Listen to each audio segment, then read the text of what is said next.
So what he did, Rabbi Shimon Hanania, he asked to bring me a cistern, an urn for hot water. The hot water boiler. Bring me a cistern. They brought it to him. He took the water from the jug that he took from the tornado, the eddy, the Babe Noé. He poured it into the cistern. And he told the wise men of Athens, fill this urn with water and you're free to go. So they brought buckets of water and they poured it into the cistern. The water that he poured in first from the jug from the tornado sucked the water. Where did it go? He couldn't figure this out. This doesn't make sense. This is totally irrational. They kept on pouring water and the water gets sucked in. They couldn't figure this out. And they couldn't give into it. They couldn't accept it. So he kept on pouring more water and more water, all of them until they all died. Out of exhaustion, they all died. Okay? This is the Gemara. The Maharsha says, as you know, all the deepest secrets of the Kabbalah are in the stories of the Gemara. The stories of the Gemara have all the secrets of the Torah. Okay? It's known that the Arizal, he's the one who opened up the Zohar of the Kabbalah. And it says, the Mefarshim say, and the Midrash, who's going to open up the secrets in the Midrash? Mashiach. Mashiach Tzidkin is going to open the secrets in the Midrash. Because the Midrash, what's contained in the Midrash is standing much on a higher level than the Zohar. Because the Zohar is clear Kabbalah. But in the Midrash, it's totally hidden. The Midrash and the Agaritas, it's the same Hainuach, it's the same category. Mashiach will come to open up the secrets hidden in the Gemara, in the stories of the Gemara and the Midrash. Rav Nosson opens up this story in an amazing way. He said, Rav Nosson in Likutei Halachot Shabbat Halachahim, that he understood from Rabbi Nachman, that he wanted to open up this whole story.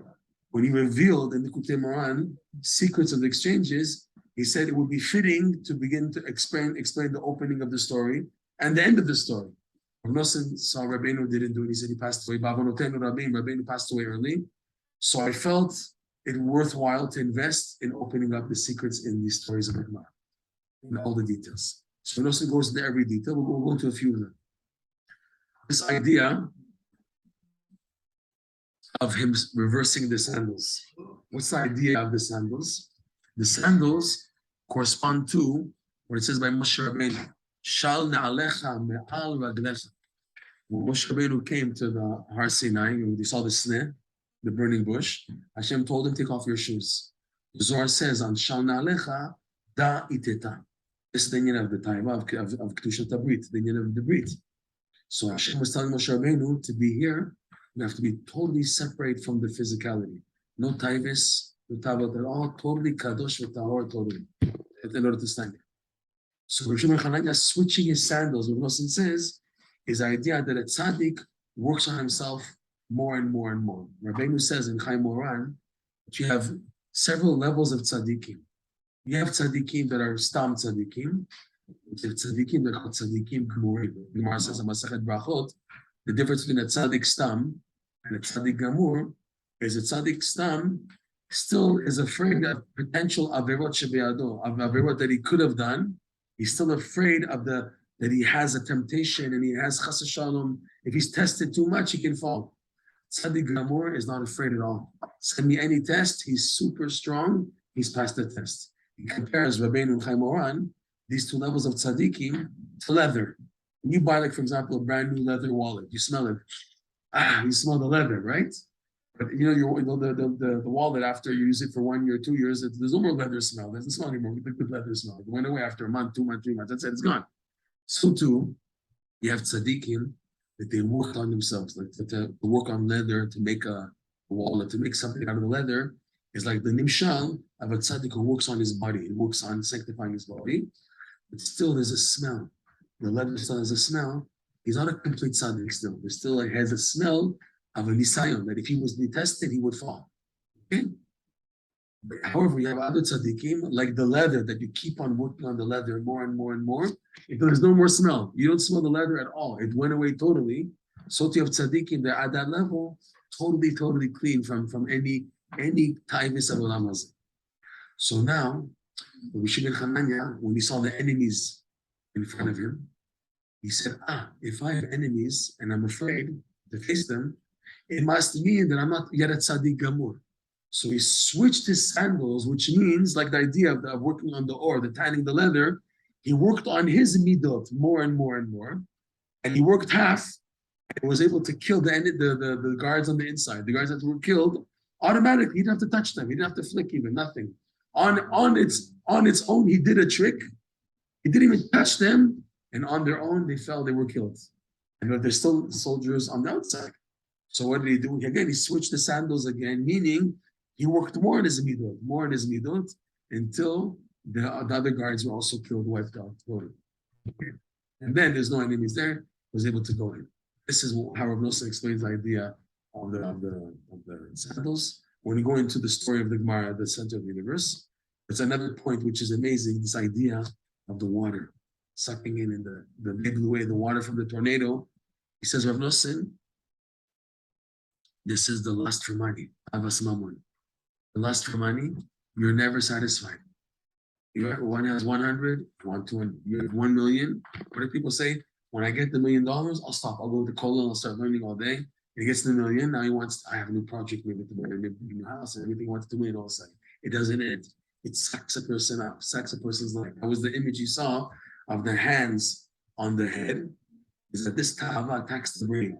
What are you going to do learning and Torah all day and everything? Go get a job. I get the Mifarnes. He uses the rationale a person should run away from serving Hashem, the pshat, the revealed. In other words, a person is, instead of investing good, the ikar, on the learning and the davening, he pushes it on the side because you have to go make a parnasa. The Yetzirah attacks a person on the head. But there are people who are determined, who want to serve Hashem. They know, Aseh Toratcha Keva, U'melachtecha Arai. Make the Torah the essence, the ikar. And the work is, by the way, they pass that test. The next test is the heart, the emotions. How could you do this? You're going through now tests of having no money at this time. What are you going to do for Shabbos? And the person's emotions are being attacked. The emunah, the regish. And the person still passes that test. The third test is the hardest, to the hands behind the back. The third image, and you saw the hands behind the back. That's where the Yetzirah tells a person, look at you. You're so from. You work so much on davening on time, getting up for nets, and working on the midot. And where did it get you? You're absolutely nowhere. Look, when you were married, you were so skinny and healthy, and or some shlep shlemazl or shmentuzi, whatever. Look at you now. Look at your midot. Look where you went. Did you get anywhere? What did your Yiddishkeit help you? What did your Torah help you? What did now all the davening? Where did it all go? You got nowhere. The hands behind the back. Go work. Go be like a slave like everybody else. Go serve Olam Hazeh. Go to work. Get a job. What are you doing? You see that your derech didn't work. I'm just learning and davening and trying to serve Hashem. It doesn't work. Go like everybody else. That's putting the hands behind the back. And you're not getting anywhere for your Yiddishkeit. He tries to convince you. That's the biggest test of the Yetzirah when it comes to that. But yet, that's the three nisyonot that he saw on the Ta'avat Mammon. Okay? And he killed them. He showed them that it's a dead end. Ta'avat Mammon is a dead end. No one comes out alive from it. A person has to be very wise and smart to be able to bypass it, not to fall into the trap of the Ta'avat Mammon. So now, the story we want to get to, they asked him, where's the center of the universe? He raised his finger and he said, right over here. And they said, prove it. And he said, bring a cord and measure. But asking him, the center of the universe, he said, Beit HaMikdash, the gentleman before. But the center of the universe is the Or Ein Sof, the light of Hashem. The light of Hashem, Or Ein Sof, what is it? This is what gives every person a drive to do something in life. When you have an ambition, let's say Ruchniut, you want to finish us, you want to finish Shulchan Aruch, you want to get married and have a family and raise children and everything, okay? And even Gashmiut, you want to open a business, you want to do this, you want to learn a skill or a trade. Any person in the world that has an ambition and a goal in life, it's the Or Ein Sof shining light to that person that gives him the chayut, the shefa and the chayut to want to do it. You don't see it's coming from the Hashem, it's coming indirectly from Hashem, but that's what's giving the person the feedback, the energy from this, okay? So they asked him, how does a person, how can I connect to reach the Ein Sof, to reach that light? Because the way a human being, Hashem made the way by every person, that when they see light, they run after it. The classic example is Har Sinai. Har Sinai, Hashem told Moshe Rabbeinu to make a fence around Har Sinai, Hagbel Ta'am. And twice he told Moshe Rabbeinu. Moshe Rabbeinu said, Hashem, you already warned us. He said, no, I know the Jewish people that when they see the lights, when they see me, Hashem, coming down on Har Sinai, and there's such a big light, they come running after it. They're coming running after it, and you need someone to stop them, to put on the brakes. So he shows from this, Rabbeinu explains the idea that the nature of a person is when he has big lights to run after it, even though he can't reach it. You can't reach the air itself, but the way a person is, he doesn't know how to put on brakes. When there's light, you go in all the way. It's like, for example, a person now is at like a Simchas Torah dancing, and the dancing doesn't stop. And the person knows that if he stays till the end, he's not going to daven on time, shachris. So the person knows how to put on the brakes. He says, if I go on and get carried away with the, and it's like it's intense. Everybody's dancing and dancing. You want to leave it because you feel so good. But you have to leave, because if you don't, you're gonna miss out on davening. The tendency of people is to get swept away. They forget about themselves. So davening, we'll worry about it tomorrow. Tomorrow we'll worry about it. What time I wake up? So, a miracle will happen. And then the person wakes up at 11, barely misses Man Kriyat Shema because he fell into the trap of the light. It's too much light, too much intensity, but the person is after it. It's okay. Every person, Rav Nosson writes, goes through this. And when they have light, it's hard to leave it. It's going good, it's going smooth, I'm having a high, why not? So they asked him, how do we actually reach it? So he raised his fingers and he said, here, to the hands. What's the hands? Rabbi Nachman teaches the hands is the idea of giving the brachot. The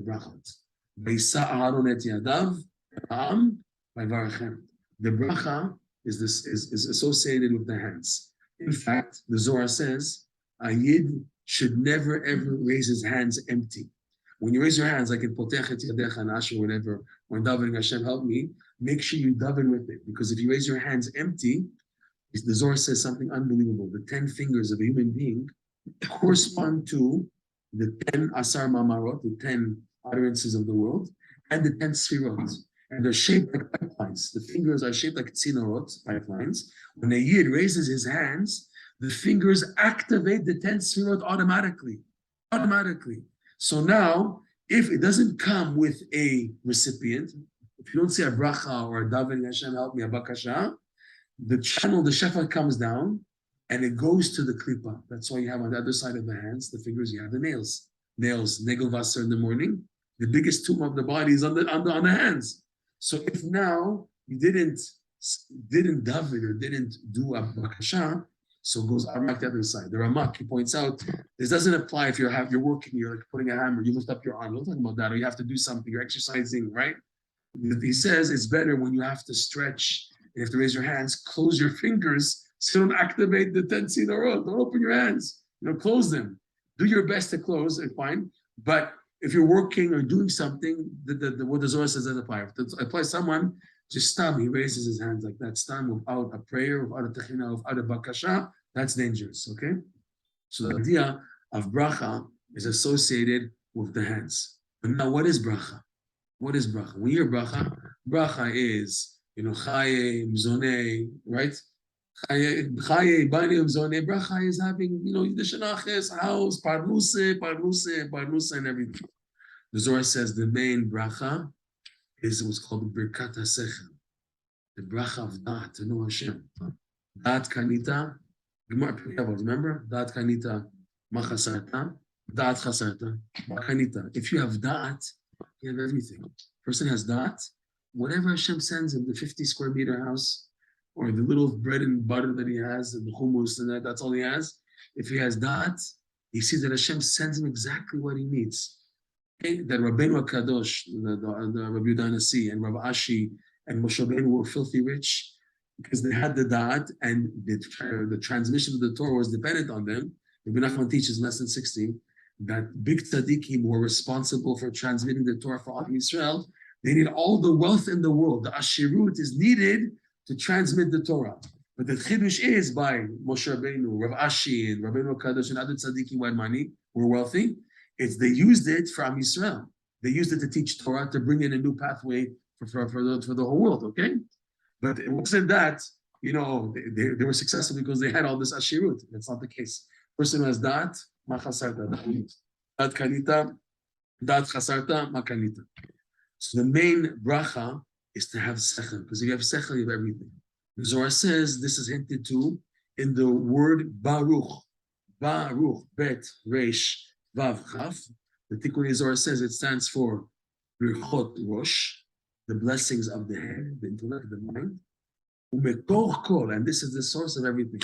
If you have the Sechel, which means whatever Hashem sends you in your life, it's great. The main thing is that I'm connected to the Eibishter. I want that kesher of HaKadosh Baruch Hu. I want to have the kesher.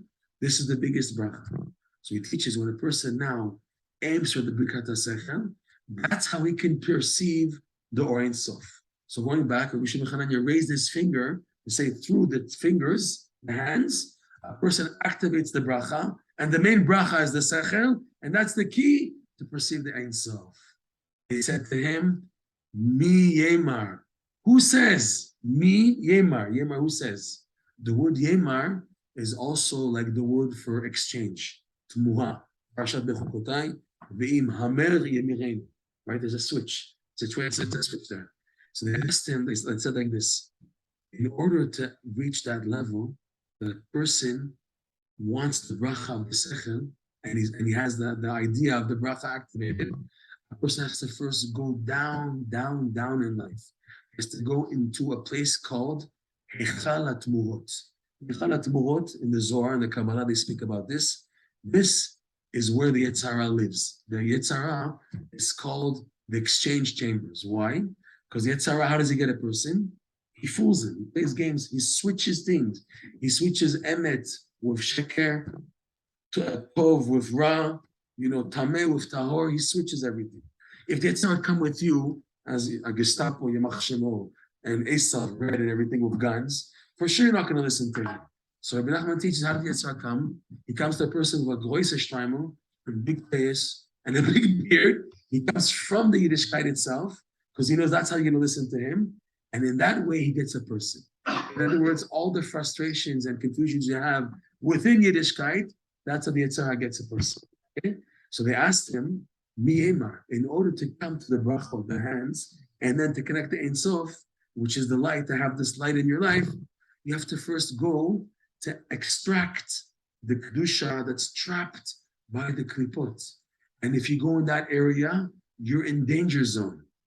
And the only way to get out of danger zone is through simcha. Doing mitzvot b'simcha. Like the pasuk says, ki b'simcha etzeu. With simcha, you get out. You get out of what? You get out of the klipot. So they asked him, people who go to that level, they're in danger. And in fact, everybody goes to that level. So they asked him, who has the chutzpah to go purposely into the klipot, into the Heichal HaTmurot, to extract dusha? So he answered them, Aitu ashle umoshchu. You wise men of Athens, bring a cord and measure. What does that mean? He says like this, Rabbi Nachman. Aitu, you will bring ashle. Ashle is a rope, and the Yidden are called a rope. We're called chevel nachalato. We're called a cord, a rope that's made of 3 strings. Avram, Yitzchak, and Yaakov. We have a strong foundation. You can't break us. No one can break us. Israel, we're still here. After the Holocaust, after Choban Bayit, Rishon Pogrom, Tachvatat, Khmelnytsky, the Inquisition, after everything, 2,000 years, and there's still Yidden with Peyes and Kippah and Tzitzis and Chinuch and Yiddish Kinder. How could it be? It doesn't make sense that we're still standing. We're still here because we're Chevel Nachalato. We're a strong foundation, and no one can break us. So he said to them, you guys will bring us in the future, because it says there, right?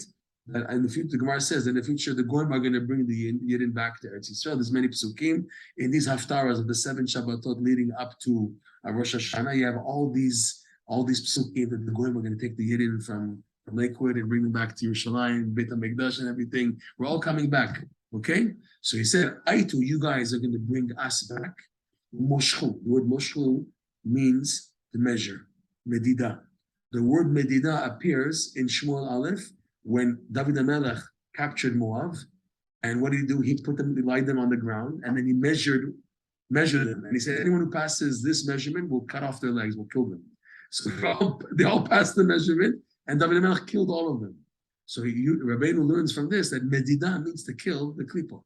So he answered Rishon Hananya, the way to be saved from the Heichal HaTmurah, the exchange, and the main exchange, by the way, of the Yetzer Hara, The main avodah of the Yetzer Hara is to make a person sad, period.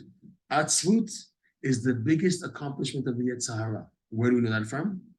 Parashat Kitavo coming up. 98 klalot, right? Terrible things. You're going to eat your children. All these terrible curses Moshe Rabbeinu is mentioning. Why all this? Tachat asher lo avatem et Hashem Elokechem. Besimcha, it says, uvtu levav. Besimcha. The Torah doesn't say because you didn't serve Hashem, period. It says you didn't serve Hashem, besimcha. When the Litvaks asked the rest of us, where is it saying mitzvah gedolah? We have besimcha. Where's it saying mitzvah? This is the pasuk. It's called the mitzvah gedolah. There's Torah mitzvot, and the mitzvah gadol is tachat asher besimcha. The Torah itself is saying the punishments don't come for not doing the mitzvah. It comes because the person didn't do the mitzvah besimcha. Because when a person doesn't do things besimcha, he eventually loses it. He drops it. It falls off. So when a person goes to the Heichal Atmot, the main attack they do is to make a person sad. So we answer them, you guys are going to bring us, and the simcha is going to be so strong, and you're going to be wiped out. What's the answer? He didn't answer the question. The answer is that when a Yid is thrown into this danger zone of the Heichal Atmot, his way to get out is to be besimcha. But how do you expect me to be besimcha when I'm overwhelmed by everything I'm going through in life? So here, this is what Rav Nosson once told somebody. Rav Nosson said once, someone came to him, he said, I don't know how to be happy. I can't. I'm going through so many tzudas in my life, and this is draining my energy, this is taking my koach and everything. I don't know how to be happy. So Rav Nosson told him, you have to borrow the simcha from the future. Borrow it. Borrow the simcha from the future, which means what?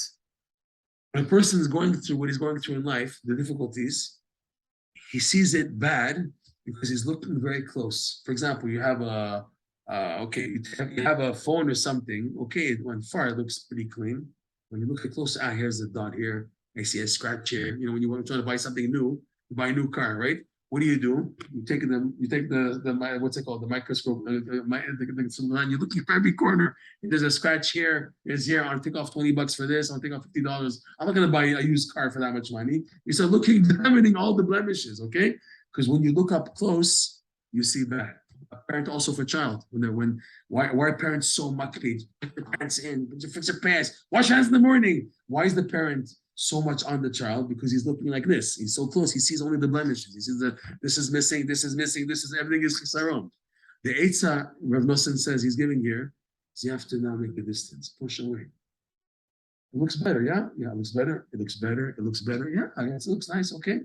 So he says, Rav Nosson, everything you're going in life, when you look at it in perspective of the big picture, which means that in the end, Hashem's going to have his way. If you know that in the end, everything's going to work out. There's a Mashiach, so why are you crying? Why are you so upside down? Yeah, but this happening and this, and I lost this relative and he's dying and cancer. But if you know that in the end, everything's going to be fixed, all the suffering is going to be wiped out, everything's going to be good, why are you crying now? Why am I crying now? It hurts. That's how you look at it. You're up here. Step back, look at the whole picture. Look at the whole picture, and in the end, you're just like a reel, like a film, and our 80 years, 90 years is like just one fraction of one film, a piece of the film. There's a film with like 2,000 meters, and there's a piece of the movie, you're only one little piece of the movie. Look at the whole picture, that in the end, there's going to come Mashiach, everything's going to work out. So why are you crying? Why are you upside down? So that's what Rav Nosson is saying. How Rabbeinu is explaining this idea, that Rav Shimon Chanai is saying to them, with the simcha that we Yidden use, that in the end, we have the last laugh, right? Who has the last laugh? The Yetzer Hara, we get up, he punches us. We punch him back, he punches us back. Who gives the last punch? But who has the last laugh? We have the last laugh. Yeah, the Yetzer Hara takes away from a person so much. But in the end, who gives the last punch? That's what matters. And we know that Hashem's going to give the last punch, we're going to win. So this, he says, is the biggest eitzah for a person to have simcha, what they're going through. When you look at the whole picture, you're laughing. We have a saying in wrestling, Nachman benossen lachen von ganzer Welt. Rabbi Nachman and Nosson, they're laughing at everybody. They're laughing at everybody. Because everybody's complaining about what they're going through and this, and we have to do tshuva and everything. Everyone's panicking and this and that. And these two tzaddikim, they saw the whole picture and they're laughing at everything and everybody. Because why? If now you're in tune with the ultimate redemption, everything is okay. I heard a story of a mother and daughter. They went through together the entire Holocaust together and they survived. They went through the camps together. They made it through. And what was funny about this lady? She was nonstop laughing.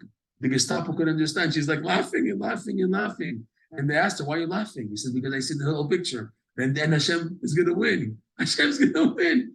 They were so amazed. They didn't touch her. They didn't touch her daughter. She made it through the whole war with just laughing and cracking up. She saw people dying and everything. And instead of crying, she was laughing. It's like the Gemara, the famous Gemara, where Rabbi Akiva and the other Chachamim, they went to the Churban Beit HaMikdash and they saw a fox. Remember the famous Gemara? They saw the fox running between the rocks of the Beit HaMikdash. So the Chachamim, they started to cry, and Rabbi Akiva started to crack up.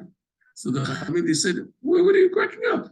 You know, this is the fulfillment of the Pasuk and the Navi about the Shual coming. That's the sign of the destruction, everything. We're crying now.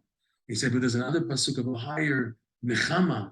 And when this happens, so then the nechama, the consolation will come. It's the beginning of the consolation. It's like a joke I heard also from Reb Michal Dorfman. He told me a nice joke once. He said there was a guy who was dying, a yid who was dying, and he was about to be gosses. He was about to be the last stage. So he told them, bring me plums that have worms in them.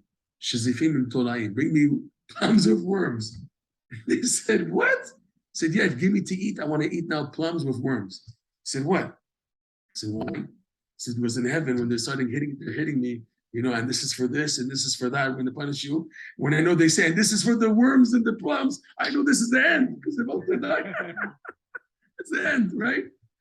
Again, the idea to look from far. He has a whole lesson in the Kutemar, lesson Vishnu 150. That when Hashem wants to save a person, where does the salvation come from? It comes from the future. The future shines to the present. It's like two candles, right? So you light one candle from the other candle. You don't diminish the first light. The light, you know, even though you light a second candle, the famous Rashi, that you don't diminish from the first light. So too, the future redemption is so complete. Anytime a person needs help, what does he have to do? He has to like zoom out into the future.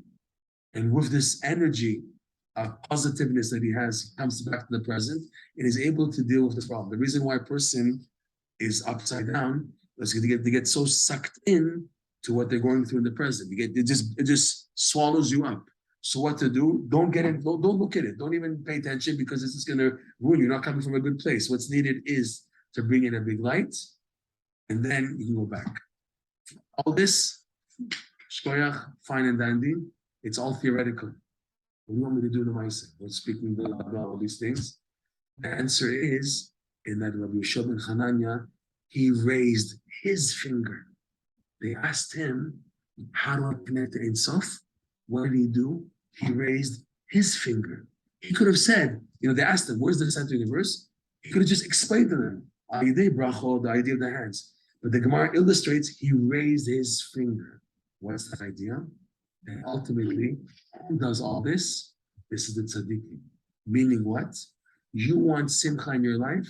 You want to have simcha in these challenges of the hechalat murot, and then reconnecting to Hashem and taking the holiness and going up and having bracha and Ein Sof, which means basically passing all the challenges in life. We said last time when we went into this, remember, that through simcha you get out of everything. Simcha is the key out. How? How do I do this? You need a Rabbi Yeshua ben Hanania in your life. You need a tzaddik who has activated this. And if you are a chassid of a tzaddik, what does that mean to be a chassid, by the way? Okay, I'm a chassid. You know, oh, he's chassidish, he's little. What does it mean to be a chassid? It's a big term. If a chassid means he has a tzaddik above him. He's a chassidim of the tzaddikim. What does that mean? That means I have someone there always for me, that when I have a crash and my connection with Hashem is like broken and it's dry and it's dead, the tzaddik's job is to give me like an electric shock, boom, to wake me up, to get me back into perspective. Hey, don't sleep. Hey, wake up. There's still hope. There's something to do. A person alone in this galut, forget it. You need a tzaddik to shine into the light. This is what Bishop Ben Hananya hinted to with raising his finger up. He raised his finger to show that tzaddikim have this koach, and we need to attach ourselves to the tzaddik. And Rav Nosson, he takes this a step further, and he says like this. Okay, get ready for this. He says that today, Am Yisrael is falling so low in the Heichal Atmot, in the exchange chambers, that there's no living tzaddik who has that strength to go down that low and to reconnect and bring us out. The only hope we have today are tzaddikim who already nifter, already passed on. Why? Because the Gemara says clearly, and the Midrash, tzaddikim b'mitatam kurim chaim. Tzaddikim, when they pass on, they're called living. And the second Gemara, gdolim tzaddikim b'mitatam yoter mibichayim. Tzaddikim are greater after they pass on. Why is that? Because when a tzaddik is in a physical body, it can only help you so much. He's still a human being. A tzaddik can help you up to X, okay? But if a person now is past the Y to Z after he's lower, and that tzaddik doesn't have the capacity, who's going to help him? He can't reach that level. However, a tzaddik who's nifter, he's no longer limited in his physical existence. He has unlimited access of unlimited levels of kedusha and energy to help anybody, to go down, to help that person.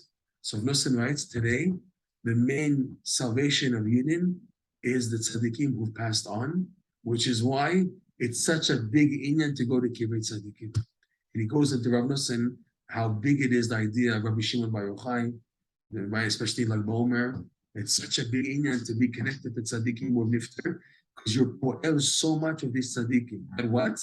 Whenever you're going through what you're going through, the light of these tzaddikim give you that hope that even when you feel that you're in a situation where it's dead end, they send you a light, all that they have, that he raised his finger, like to shine into you. So we'll finish with this because we're all tired. We should be zoche to have tzaddikim who shine their light into us constantly, to be connected to these tzaddikim, and to reach simcha. The simcha I need to get out is through the big tzaddikim, and the koach to be able to borrow simcha from the future is also to the tzaddikim especially, and we should have that light as a vision.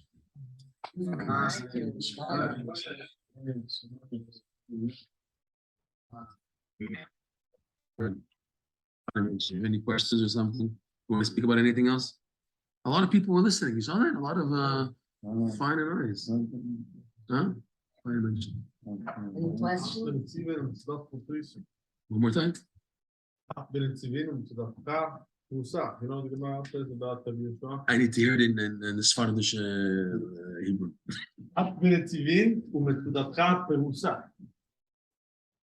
That you are sitting in the tzivin and your net is spread out to Yerushalayim. That's the tzaddik.